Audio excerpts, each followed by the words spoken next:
ফের বড়সড় সাফল্য শামশেরগঞ্জ থানার পুলিশের। একটি আগ্নেয়াস্ত্র, দুটি তাজা কার্তুজ সহ গ্রেপ্তার ঝাড়খণ্ডের এক যুবক। শনিবার রাতে শামশেরগঞ্জের চাঁদপুর বাংলা ঝাড়খণ্ডের বর্ডার সংলগ্ন এলাকা থেকে একটি আগ্নেয়াস্ত্র, দুটি তাজা কার্তুজ সহ গ্রেপ্তার এক যুবক।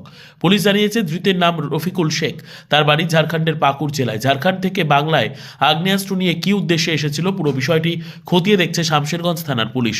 আজ রবিবার ধৃতকে আদালতে পাঠালো পুলিশ। উল্লেখ্য, শামশেরগঞ্জ থানার ওসি শিবপ্রসাদের নেতৃত্বে এএসআই অসীম রেজার তৎপরতায় একের পর এক আগ্নেয়াস্ত্র, গাঁজা উদ্ধার থেকে শুরু করে বিভিন্ন অবৈধ কাজ রুখে দিতে সক্ষম হয়েছে শামশেরগঞ্জ থানার পুলিশ।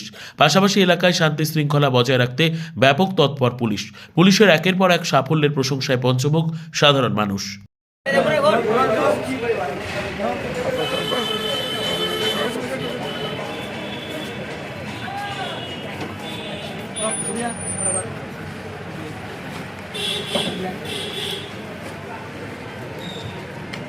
टेक्नोलॉजी है बस बैठें सर